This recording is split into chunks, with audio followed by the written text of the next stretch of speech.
Well, guys, if you haven't met me yet, I know there's a few visitors. I met some of you this morning. Good to be together. My name's Donovan, along with my wife Heidi and eldership team. We give leadership to this beautiful local church family. And thank you so much for joining us today.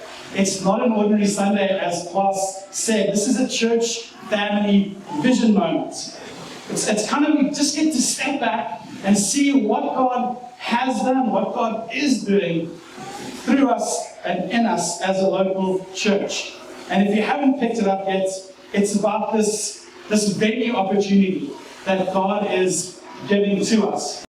Well, being a church family vision moment, it's going to be a little bit different to the way we structure a message normally. Normally we like to have, one key text and then we preach around that, but not going to do that today.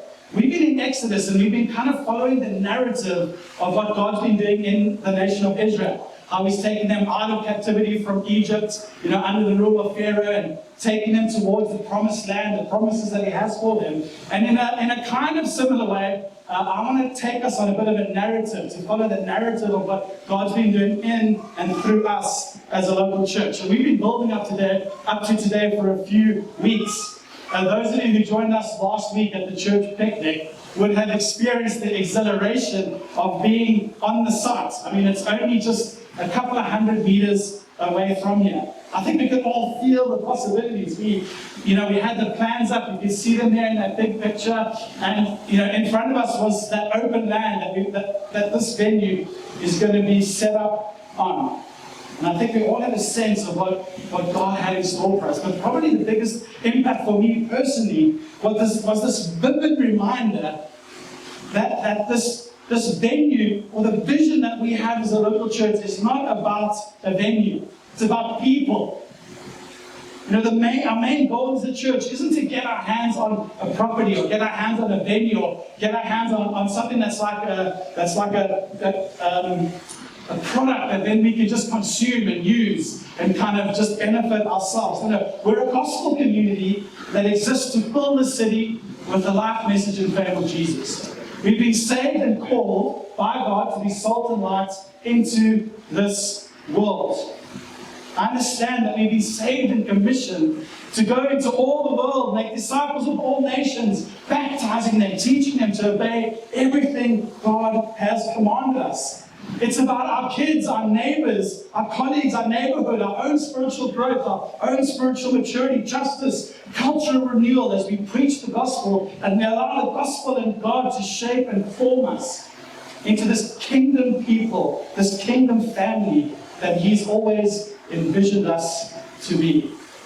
And I just saw it afresh on that morning as we were picnicking together. Everything was right there. It's just an open field, but the people were there. People who love God, people who want to love God more, people who want to grow in their relationship with God and help others find and follow Jesus. Campus or no campus, the essential ingredients were all there because it's in us. It's in us that God's at work. It's in us that God moves and shapes and impacts this world through the proclamation of the gospel. And I'll be honest, I originally kind of framed this message as like a vision for a venue. And we've got to get our hands on the venue. And I realized, I was just reminded that we're not looking to God for a venue. We're looking to God for a venue for the vision that He has given us as a local church. This venue is a servant, is a means by which we're able to live into the fullness of the vision that God has for us. And so we're looking at a venue for a vision that God's given us. We believe God's planted this church, common ground Constantiaberg, for His glory and our good. That He's going to cause our roots to go down deeper. He's going to cause our trunk to grow sturdier.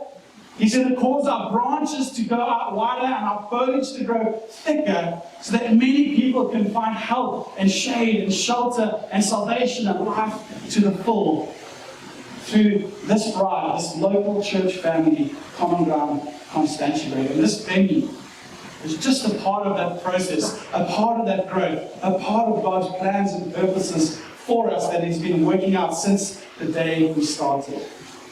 On your seat, you've got a flyer. I know hopefully you've looked at it at some point, but don't read it now. I know I just Counterintuitively did that. But the big thing to see on this thing is 6.5 million. But don't look at it now. Like I said, what, are you going to discourage me? I'm going to think you're not interested in anything I'm saying. Plus, you're going to dial out and maybe miss some of what I'm sharing with you. So sit on it, put it in a bag. You can reach for it later.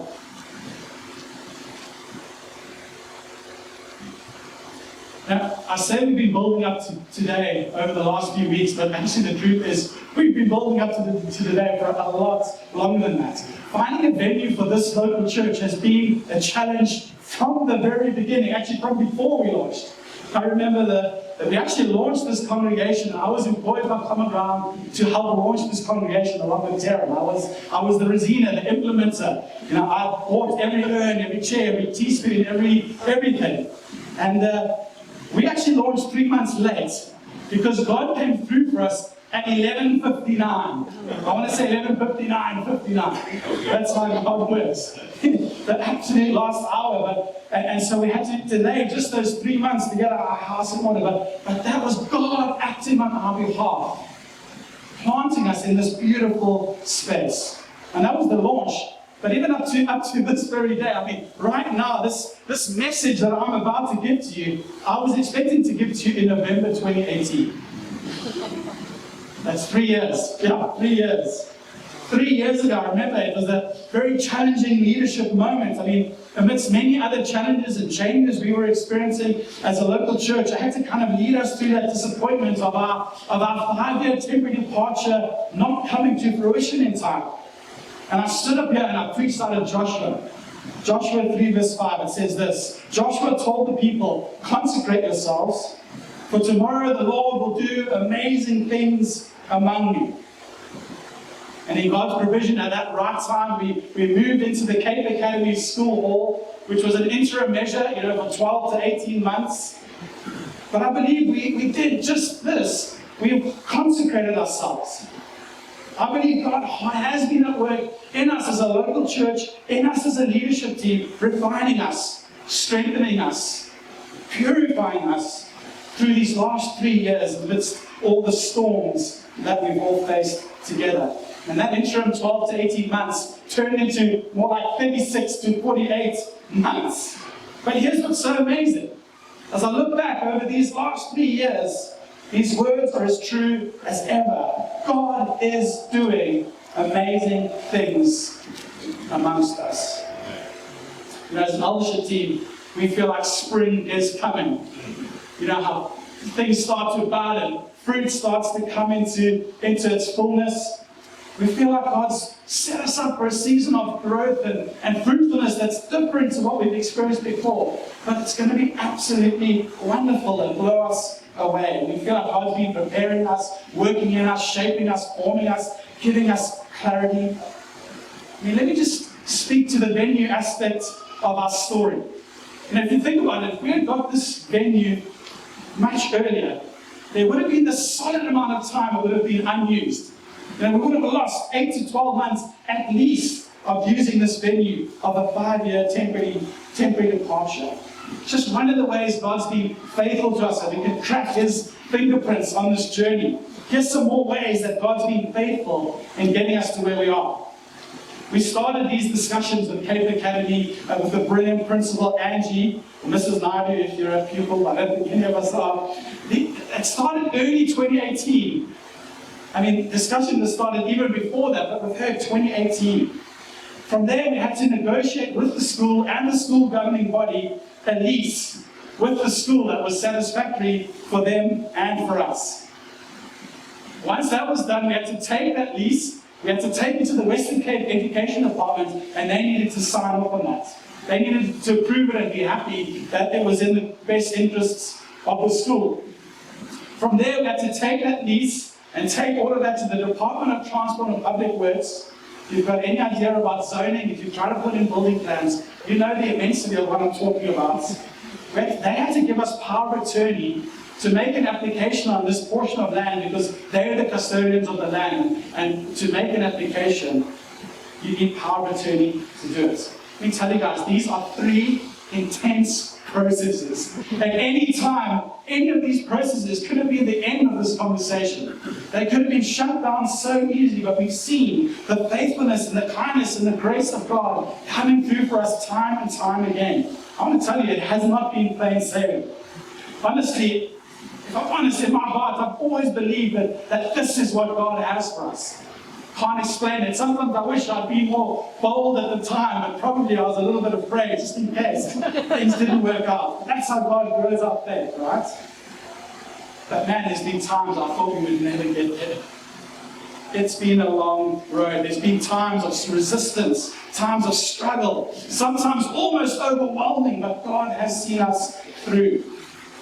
And then you think about these hectic processes, but that's actually when the challenging part of this whole journey really started.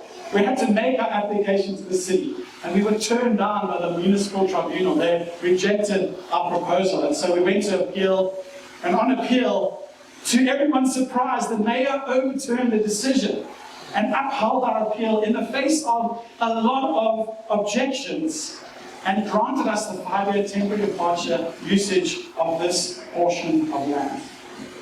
Guys, I'm telling you, this is nothing short of God intervening in processes, people, and powers in our very day. This is a remarkable story of God's favor. I can't begin to list the hours and hours of conversations, resistance, meetings, planning, submissions, committees, prayer, and the like that God has seen us through. You know, sometimes trusting God and walking by faith is knocking on doors, and then God closes those doors and you kind of make sense of life as God leads you. There's other times when faith is knocking on a door until you knock it down in God. This has been one of those times where God has kind of established us and caused us to knock, knock, knock. And God has been faithful. Well, where exactly are we in this whole thing? I mean, I've said we've been, given this 5-year temporary departure to erect a temporary campus on the basis of this lease we signed. Well, there's 2 more things we need to see happen for this campus to become a reality. The first one is we're awaiting the outcome of our final planning approval in South Peninsula Municipality, and that's been put in. We're expecting that to take 3 to 6 months, but who knows, COVID and all the complications, but we feel like it's a formality. There's been so many interactions, so many processes, so much involvement in getting us this far that we feel like we've dotted the I's and crossed the T's. That's the first thing. The second thing is, as a church family, we're going to finance this venue for the vision that God has for us. You know what? I'm going to stop, and I want to lead us in a prayer, and I want to give thanks to God for His faithfulness. Pray with me. God, I just want to stop and take a moment to say thank you. God, thank you for your faithfulness. Thank you for your kindness. Thank you that you are intervening in our lives and in processes. God, that your plans and purposes have a way of working out because you're sovereign. And you're good to us, and you have plans for us. We thank you, God, that you've taken us this far, and we continue to trust you to take us into all that you have for us, God. But God, we don't want to carry on without just saying thank you, recognizing your goodness and your faithfulness, and celebrating you. Amen. Now, I realize sometimes I get super excited about this project. I've been so in it.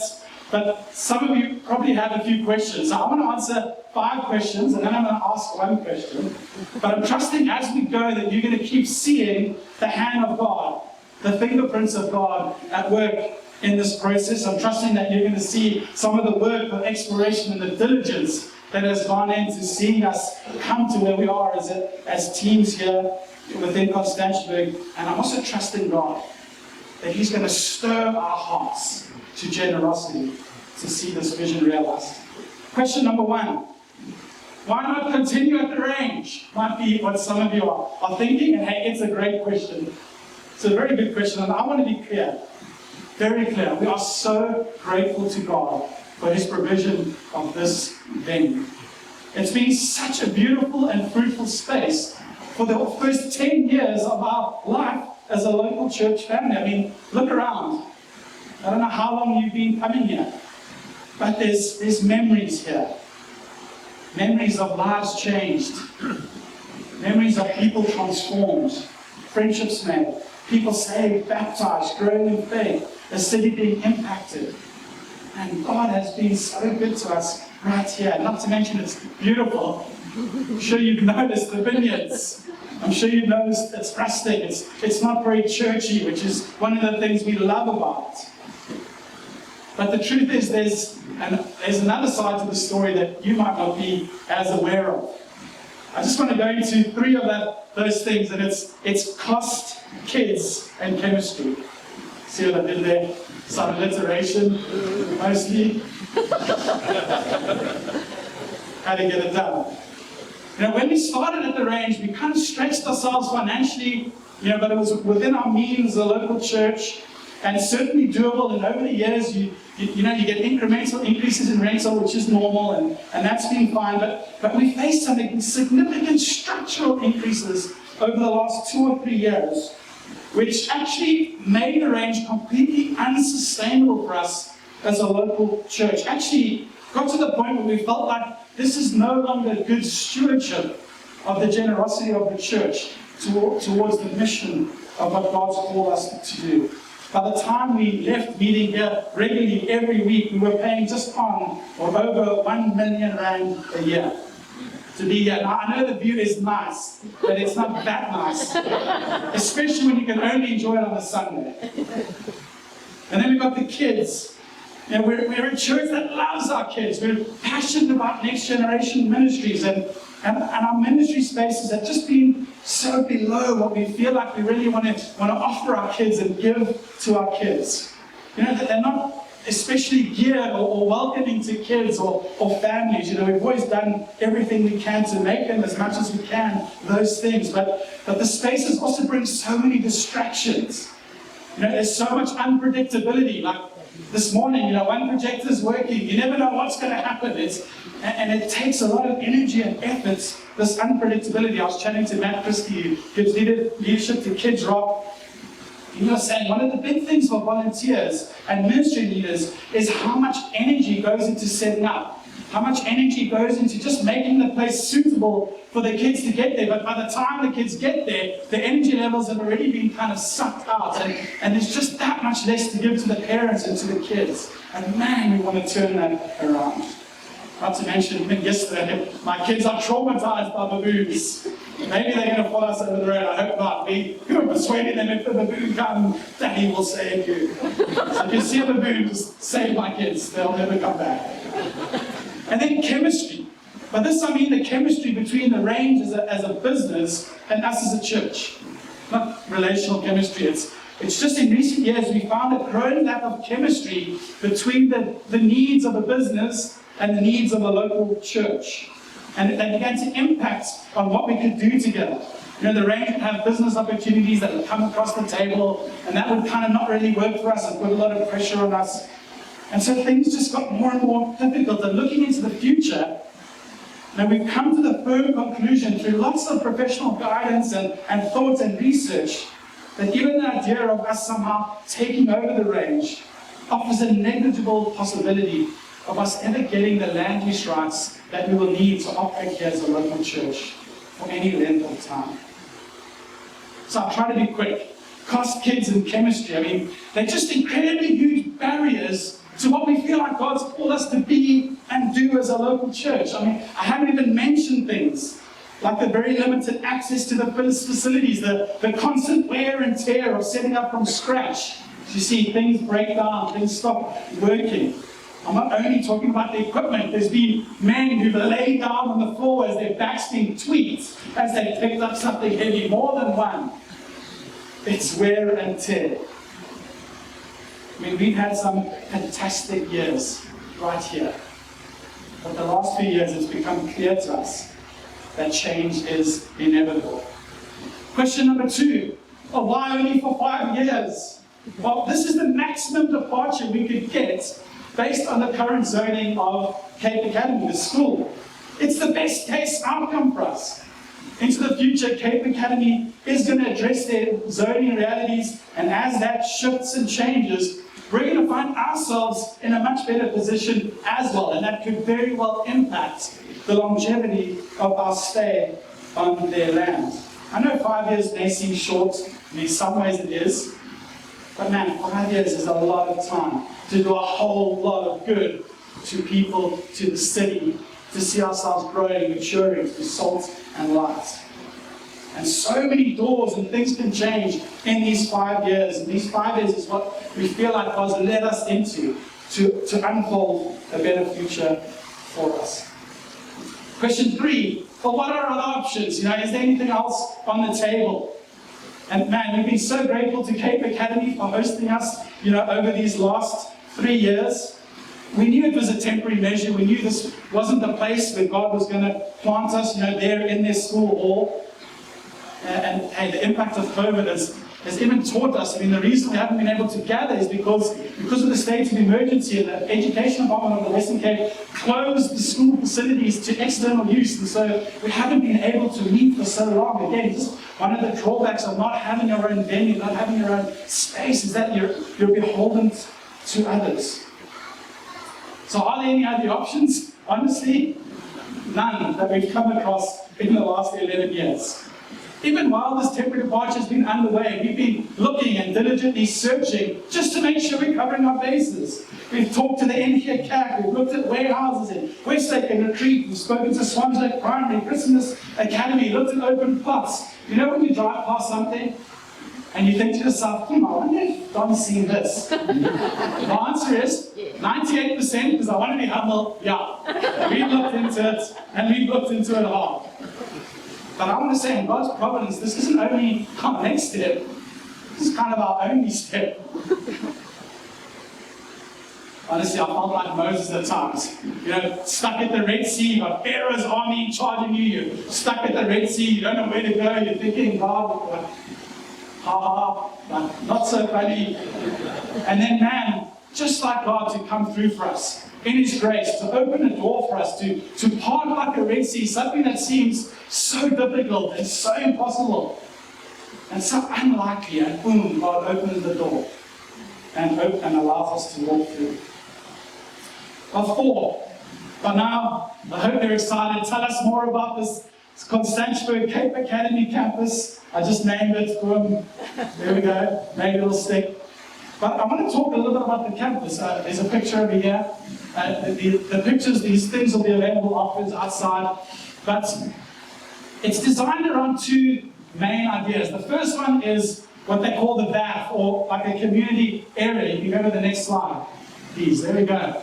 So you'll notice that every ministry and every kind of door flows into the central space. And the whole design behind this thing is for us to underpin our value of family. We don't want to just be meeting each other, we want to be meeting each other and our kids. We want everyone flowing and meeting together so we can hang out, linger, connect after gatherings without having to run off. Creating opportunities for us to keep building this healthy church family where people from all walks of life can find each other in Christ. And the picnics, the connections, the possibilities are so great. And then the next big thing is next generation ministries. Actually the idea was, let's design this campus around next gen ministries. And once we get that right, let's deal with some of the other stuff. And man, we've been able to do that with the help of some real pros.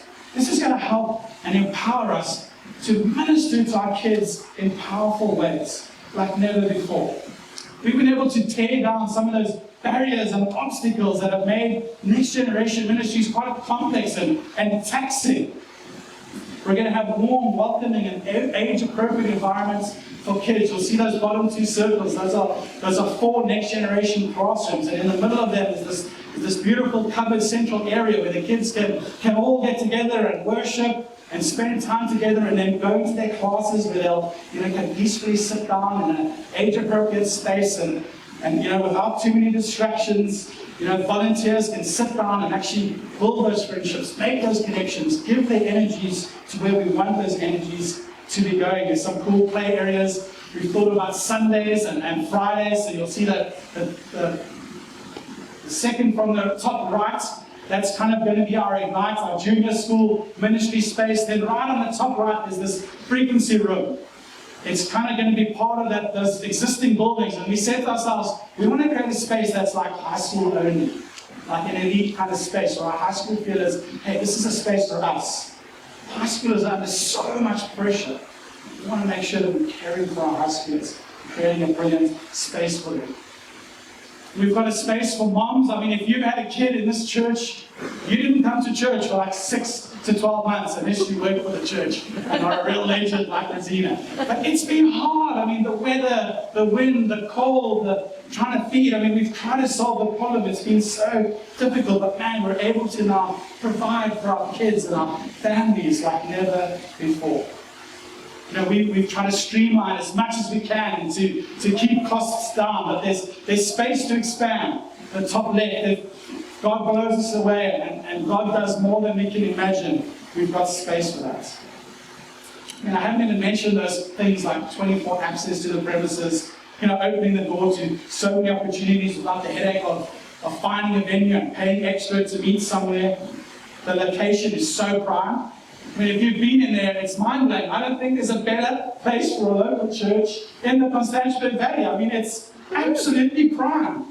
We've got our permission for our signage. We're trusting that people are going to be reached through that.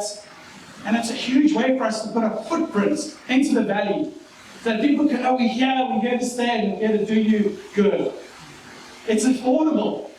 It's affordable, and it's got well-directed rent. I mean, we're going to be paying less per month than we were paying per week here in this venue when we were meeting regularly. With all these benefits and with our name on the board outside. And we're so thrilled that our rental goes straight to the school, and it's going to benefit the learners.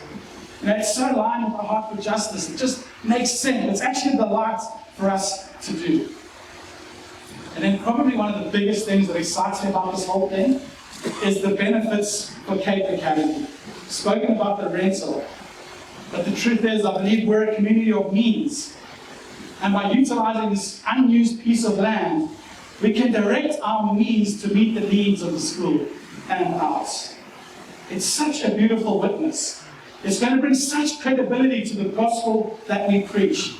The academy is filled with kids from the eastern suburbs who find themselves in the middle of the Constantiaberg Valley. And if you speak to them, they describe themselves as feeling like outsiders, like not part of the community, like almost this eyesore in the middle of Constantia. Man, we've got this huge opportunity to change that narrative, to integrate this community and that school in beautiful, life-giving, God-glorifying ways that I believe this country needs to see. We get to be a part of that, and we're already seeing some of that cross-pollination. If you drive past the school, you'll see there's a notice board that says Warwick Well. That's someone in our community organized that. And that company also has a Spirit Foundation, and they're putting, I think it's 3 or 4 kids on bursaries through the school next year.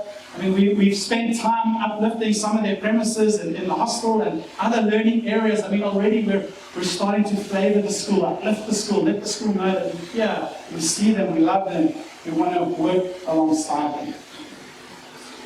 Okay, I hope you're feeling stirred in God. I hope you can see much of the journey and what God's been doing. Here's the 5th and final question I want to answer. What will it cost? And when are we moving in? Yep, 2 questions, but linked. I often get asked, hey, when are we moving in? And I say, when our checks clear. When we pay for it, or some version of that. And that's what this flyer is all about. You still don't need to take it out. But we're trusting God to enable us. Listen to me, I'm trusting God to stir our hearts in generosity for the 6.5 million. That's what it's going to take to see us take hold of this venue for the vision that God has for us as a local church. We've worked exceptionally hard. I want to tell you, class has put in hours and days and hours and days of work, making sure that we've done everything we can. Fierce negotiations, hard questions. I mean, Colin Young has done so much. Looking far and wide for providers. We've been diligent. We're trusting God that we're going to get this thing up and running by May 2021. going into winter before next year. Well, I like to hear. 2022. Yeah, let's not go back in time. I'll be honest with you. Coming out of the season of COVID, as a church, kind of a sense of being disconnected. And this morning is amazing. I think this is the most of us that have gathered together. I think it's yay. But we felt a little disconnected, and we're in difficult economic times. This moment has felt daunting. This moment of thinking, I'm going to stand up here and I'm going to invite people into this thing now. I mean, at this time.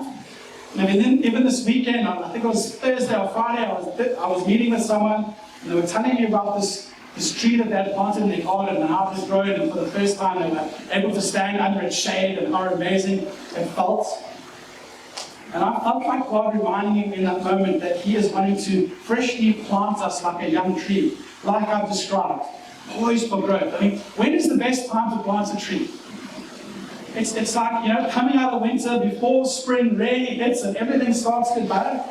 And it feels like for us, hey, the best time to do something like this is spring, when everything's pumping and things have turned around and things have changed. But man, in God's sovereignty, He's brought us to this point now. And in Him, this is the very best time for us to get this tree in the ground, to sink those roots in. And when I step back and I trace God's hand in all of this, I've no doubt that this is what God has for us. And when we pray, when we cry out to God, we're convinced that God will empower this local church, you, to see this vision realized. As I prayed about this moment and putting this number before us as a family, I've suddenly felt God remind me and kind of lead me to say this.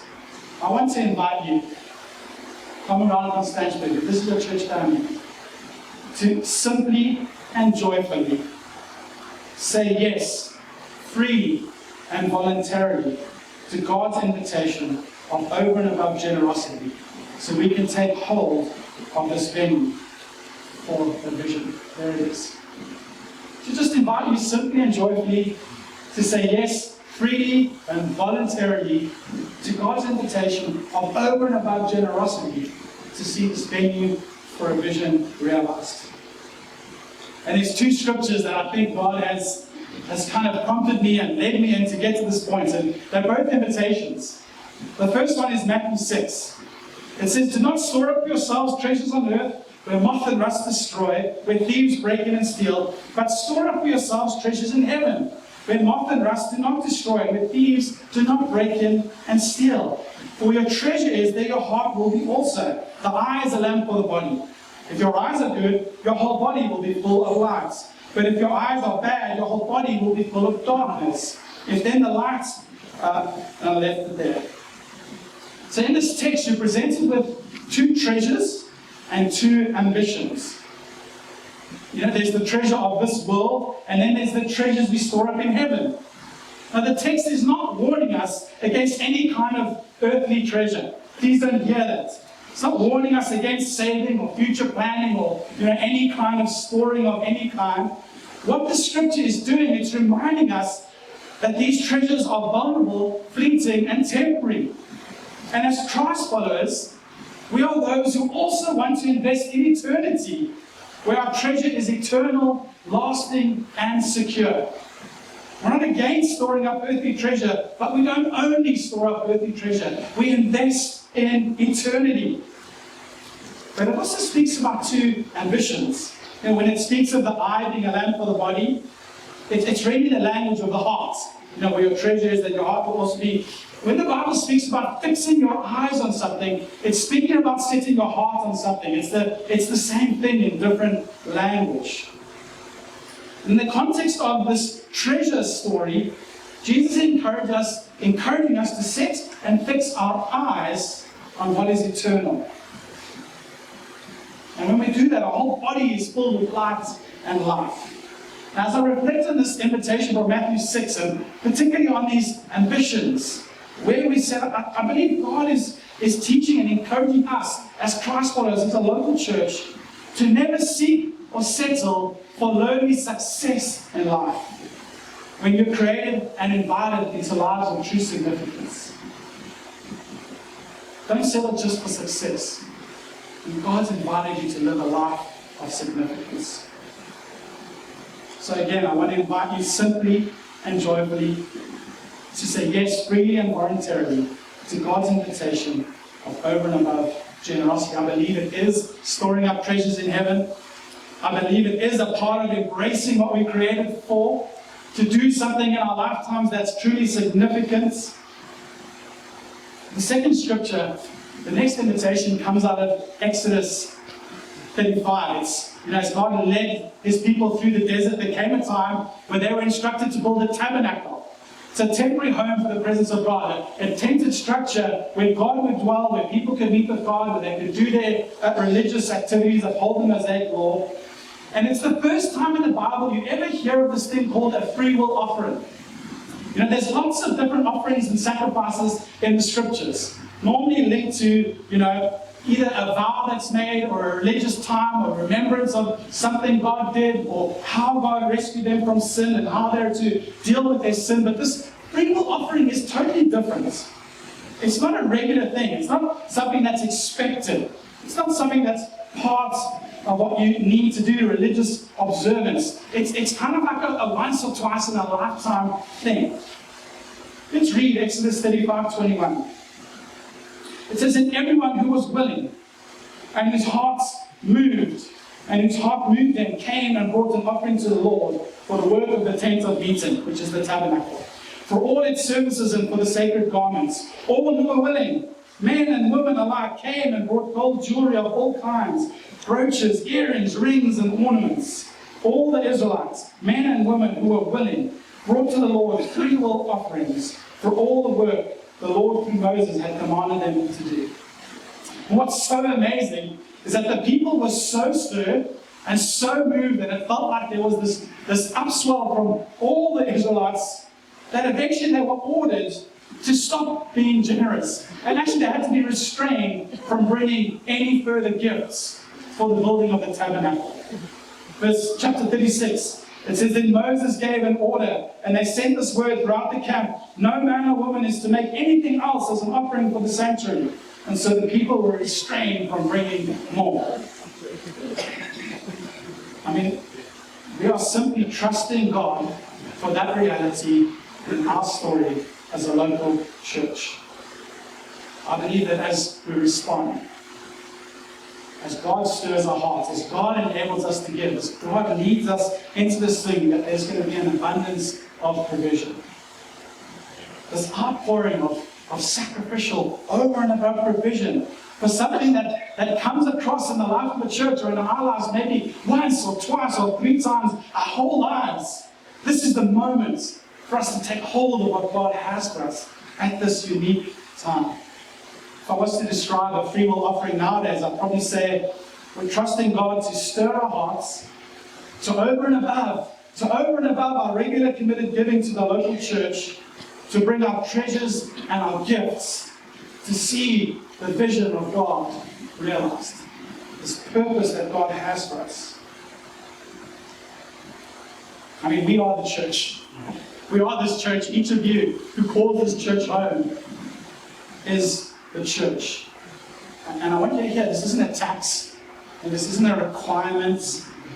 This is a beautiful invitation of God, from God, to be a part of something beautiful that happens a few times in our lifetimes, to really put down roots in a church community and see a church plant rooted in a community. Again, I want to invite you simply and joyfully to freely and voluntarily say yes to God's invitation of over and above generosity. I believe it means that some of us, you're going to bring your offering of thousands or even tens of thousands, trusting some will be stirred and moved to give hundreds of thousands and more. And it's going to take the thousands. It's going to take the tens of thousands. It's going to take the hundreds of thousands and more to see this vision realized. But we need them all. This invitation is not for the few. This invitation is for the whole family. I do acknowledge we're in difficult economic times. But God has chosen now to plant us into this valley. I don't know why. I will ask him one day, I'm sure. Hey, maybe he wants to surprise us. Maybe he wants to make sure that he gets all the glory. And that we're under no illusion that God is at work amongst us. And I also realize at this time, I'm not asking us to give out of our excess. Now, I'm not saying, hey, if you've got some exposable income lying around, here's a great possibility. Here's something worth giving to, That's not what I'm saying. And I'm also not saying, we need to be aware that in a community like ours, we can sometimes think, someone else will meet this need. I sometimes feel like that, like, oh, what's my contribution really going to do to impact, something this significant? And I can almost get back-footed about it. But guys, I believe God is inviting us to sacrificial giving. Meaning God, I'm trusting He's going to stir some of us to relook at our budgets and to say, where can I squeeze some God-glorifying kingdom juice out of my monthly expenses for a season to be a part of seeing this vision realized? For some of us, God could stir you to sell a possession or to make some radical lifestyle shifts for a season to see this vision realized. It's going to take more than disposable income, more than what we've just got lying around. That's probably the tens of thousands or the thousands. Listen, I'm not being prescriptive. I'm just speaking. For some, God will, and I believe has already enabled you to give tens and even hundreds of thousands and maybe even more. I believe that God has blessed you for such a time as this. Listen, I'm not trying to be weird or manipulative. It's just what I believe. I'm not guessing who it is or looking anyone in the eye. I'm trusting God to do something in us, to surprise us, to stir us. And I believe there's some of us that God has prepared and given success so that you have the opportunity to take it and turn it into something truly significant for God's glory. Okay, I'm going to land the message right here with one question. What is God stirring you to give for this vision? I've spoken a lot. I want to just pause for a second. If you're visiting us for the first time, I know this has maybe been a bit strange, but wow, exciting to see what God's doing, and hopefully you'll be here again and become part of the family, feel invited to join in. But I want to create a moment or two just for you to reflect on the words I've shared. I'm going to do it right now, just take a moment.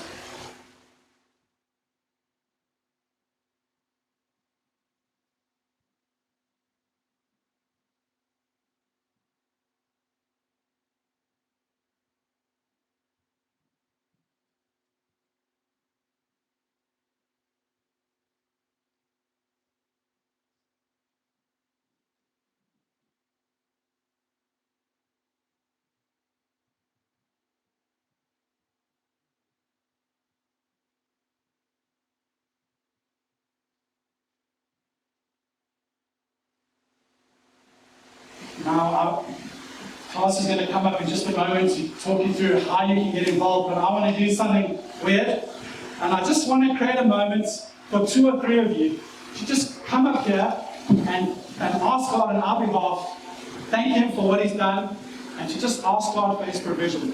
You've been sitting there and you just feel, your faith has risen up. I know this is a weird thing and it might feel awkward for you, but I just want to invite you to come up and just lead us in prayer right now. We've got a mic class, I'm sure someone's going to come. Come on. I don't mind awkward silences. Here we go. Now it's awkward. I want someone else, one more person, come and lead us in a faithful prayer. Pray with these guys.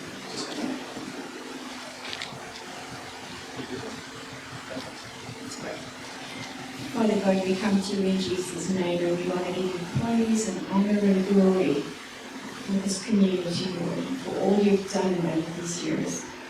And Father, as we go forward, we pray that you will open our hearts, that you will provide for all the needs, all the financial needs of this new venue for your vision, Lord.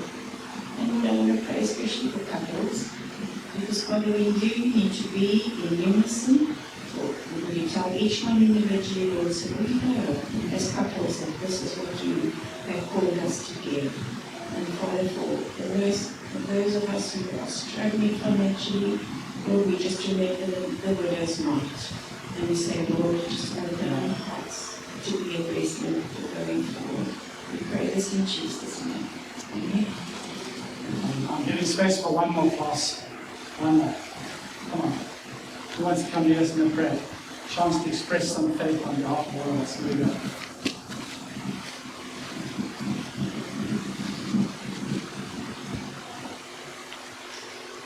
In the words of Bono from Rutland Hum, I don't believe in a God that's short of cash. Father God, I just really thank you that you are the Father who has cut on 1,000 hills.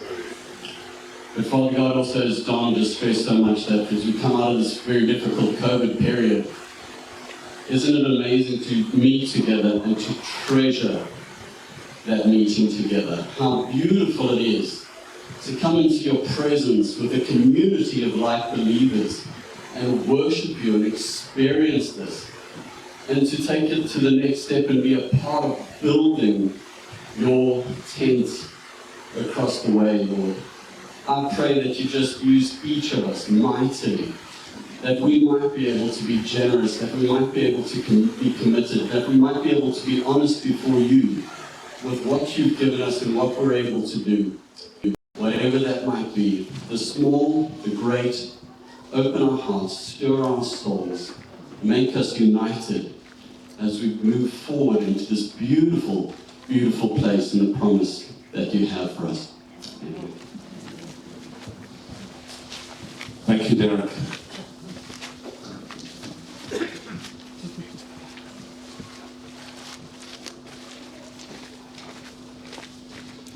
Well, if you're not excited by now, then something is wrong, hey? Isn't that right? Can I just ask to give a big round of applause for Don, because Don has been running the marathon here.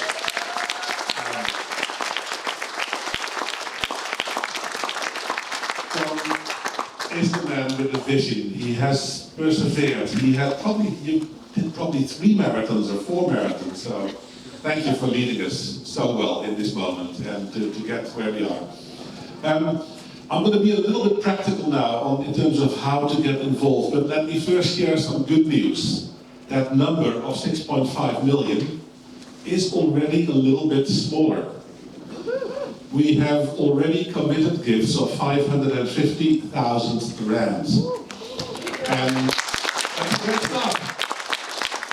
And I just want to mention 400,000 of that came from our Rondebosch sister congregation. They have said, out of their money, they put in 400,000 rand to give to Constantiaberg. So, isn't that a great start already? We were not counting on that. It was a complete surprise. Don got a call from Ryan, and the whole of the valley probably heard him shout.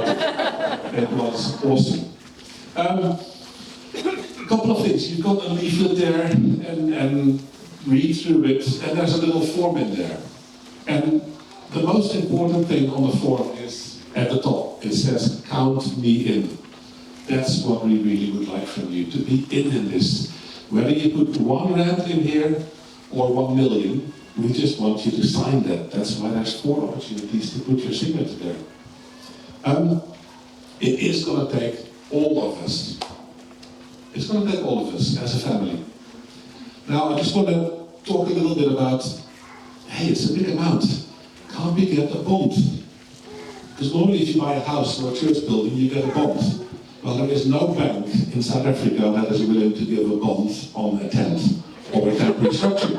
So that was just not possible. It was just not possible. Why have we not saved up a building fund of already 3, 4, 5 million? Well, the reality is that in the last 2 years of COVID, we just haven't had that room. We had to even let some people go. So we've also not been able to get together a big building fund. Hence the number is is what it is. It's going to take all of us. And don't say, hey, talk about 1 rand or 10,000 or 1 million. We've got about 150 families that are supporting this church on a regular basis. Now, I can do the maths quite quickly, and guys like Ludi Jager, you can even do it faster than me, but let's say that all 150 families will give 10,000 rand, we are only at 1.5 million. So that puts it in perspective. And again, this is not to put any pressure on anybody, but it really puts it in perspective. It's going to take all of us. So pray about this. That is the key thing. It needs to be willingly and freely. You've got a form here. Have a look at it. There's many options of giving, guys. We want to give you as much flexibility as possible. And if you go through the options there, first of all, put your name in there and your email address so that we can find you. The best option for us as a church, I'm just saying it as it is the once-off gift.